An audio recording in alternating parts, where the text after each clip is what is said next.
வணக்கம். ஸோ இன்னைக்கு நம்ம வந்து SBI Fund Management IPO பத்தி பேசலாம்னு. நம்ம எல்லாருக்குமே State Bank of India as a stock நல்லா தெரியும். So it is one of the largest public sector bank in India, one of the best public sector bank in India also. அதே மாதிரி SBI mutual ஃபண்டும் one of the largest mutual fund in India, one of the best mutual funds in India. அவங்களோட IPO இப்போ இன்னைக்கு ஆரம்பமாகுது. So ஒரு சின்ன ஸ்டாட்டிஸ்டிக்ஸை ஃபர்ஸ்ட் பார்த்துருவோம் SBI மியூச்சுவல் ஃபண்ட்ஸை பற்றி. As I said, one of the largest mutual funds in India. கிட்டத்தட்ட வந்து 12 லட்சம் crore assets under management and 15% of the market share on assets under management SBI mutual fund கிட்ட தான் இருக்கு. ஒன் SIP உடைய market ஷேரும் பார்த்தீங்கன்னாக்கா 16% of the market share on SIP, அதுவும் அவங்க கிட்ட தான் இருக்கு. That's also big.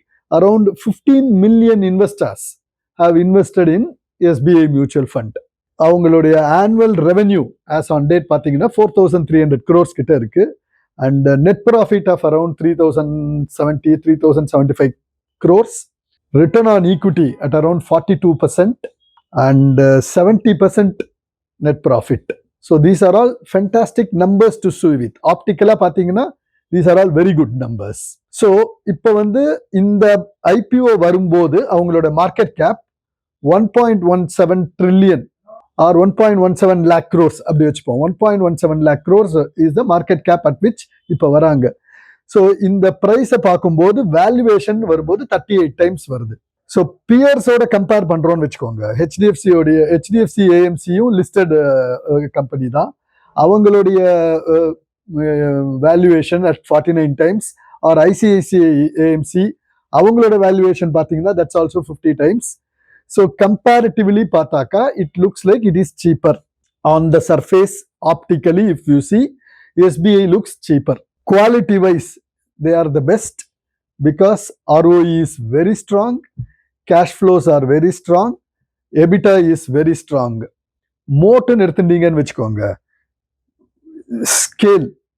scale they are the best. Product breadth they are the best in the industry. And then 23,000 branches across India. SBI oda entire branch is an opportunity for them. So 23,000 branches இருக்கு. 1,30,000 distributors are there with them. இதுதான் அவங்களோட moat, very strong moat. So annual growth of around 13-14% on their AUM is something which they constantly achieve. Quality-லையும் they are the best. Growth-ல வரும்போது we have already spoken. SBI mutual fund can grow well அப்படின்னு பார்த்தீங்கன்னாக்கா 3 things we can take. ஒன்னு, நம்மளோட demography. The around 30 to 40 crore people are in the earning cycle in India. So இவங்க எல்லாருமே அடுத்த 25 வருஷம் சம்பாதிக்க போறாங்க. சம்பாதிக்கிறாங்கனாலே necessarily savings and investments வரும். சேவிங்ஸ் அண்ட் இன்வெஸ்ட்மெண்ட்ஸ்னு வரும்போது 15% மார்க்கெட் ஷேர் இருக்கிற SBI mutual fund will be a direct beneficiary. This is one. Second thing is financialization of savings. So என்ன ஆகுதுன்னாக்கா, most of the Indians in the last few years, especially கோவிட்க்கு அப்புறம் பார்த்தீங்கன்னாக்கா, அவங்களுடைய savings and இன்வெஸ்ட்மெண்ட்ஸை physical அசெட்ஸ்ல இருந்து financial அசெட்ஸ்க்கு நிறைய move பண்றாங்க. Which means gold and real estate or ப்ராப்பர்ட்டியில் இன்வெஸ்ட் பண்றதுக்கு பதிலாக மியூச்சுவல் ஃபண்ட்ஸ்ல த்ரூ SIP இன்வெஸ்ட் பண்றது அதிகமாயிடுது. நம்மளே பார்க்குறோம், SIPன்றது ஒரு 10 வருஷத்துக்கு முன்னாடி 10,000 கோடி இன்வெஸ்ட் பண்ணிட்டு இருந்த இந்தியாவில் இப்போ 32,000 கோடி இன்வெஸ்ட் பண்றோம். ஸோ ஃபைனான்சியலைசேஷன் இதுதான் சொல்றேன். இதுவுமே it is positive for mutual fund industry. அப்போ SBI is a direct beneficiary. மூணாவது, per capita income in India is growing. We are coming closer to 3,000 rupees. So இந்த மாதிரி when per capita income is growing, அதுவும் positive for mutual fund industry. So SBI is again a beneficiary. So growth ன்னு வரும்போது we have to tick that they are the best. Quality ன்னு வரும்போது we have to tick because they are the best on ROE front, EBITDA front, எல்லாத்துலயுமே they are very strong. Now liquidity ன்னு எடுத்துட்டீங்கன்னு வச்சுக்கோங்க, most of the global investors and domestic anchor investors are investing in this particular IPO. நீங்க name the best. Goldman Sachs invest பண்றா, Citigroup is investing, Barclays is investing, and then Abu Dhabi fund is investing, government of Singapore is investing, most of the top global investors are coming. அதே மாதிரி Indian domestic institutions like HDFC AMC, ICICI AMC and Nippon எல்லாருமே இதுல invest பண்றா. கிட்டத்தட்ட anchor இன்வெஸ்டர்ஸே 20 times over subscribe ஆயிருக்கு. That's one of the major factor for liquidity. Now valuation ஒண்ணுதான் இப்ப நம்ம we have to see whether the valuation is attractive. I won't say it is attractive at 38 times with 1.17 lakh crore market cap at 3,000 rupees PAT. It is neither expensive nor it is cheap. Neither it is expensive because HDFCO, ICICIO, Nippano are trading at a higher premium at 50 times premium la trade ஆயிருக்கு. So relatively பார்க்கும்போது at 38 times it looks cheaper. But எங்க challenge அப்படின்னு பார்த்தாக்கா அவங்களுடைய earnings yield 3,000 crore PAT on an AUM of 12 lakh crores. So our market cap of 1,17 crores. பார்க்கும்போது 0.35, 35 bips is the yield. Whereas ICICIO, HDFCO, Nippano அவங்களோட yield வந்து it is much higher. So relatively அங்க பார்க்கும்போது உங்களுக்கு ஒரு challenge வருது in terms of valuation. இது ஏன் வருது அப்படின்னு பார்த்தாக்கா on 12 lakh crore AUM அவங்களோட equity AUM is only 5.5 lakh crores. மற்றது எல்லாமே டெட் தான். ஸோ ஈக்விட்டி தான் actually you will have higher revenue than debt. So இந்த ரேஷியோ மிக்ஸ் வந்து 40-60 மிக்ஸ்ல இருக்கிறதுனால there is a possibility that அவங்களுடைய revenue yield may be lesser than the other AMCs where equity exposure on their AUM is much higher for HDFC or ICICI. ரெண்டாவது risk margin compression is always possible in this industry because regulator like SEBI is constantly trying to tweak the margins. So இன்னைக்கு 35 bips இருக்கிற margins it might come down to 33 or 32 or 30 over a period of time. அதையும் நம்ம factor பண்ணிக்கணும். So taking into consideration all these things in the IPO, whether it is attractive for investment அப்படின்னாக்கா yes, it is attractive for investment provided if you can hold for a longer period of time. Listing gains ன்றது பெருசா இருக்கிறதுக்கு வாய்ப்பு இல்லை.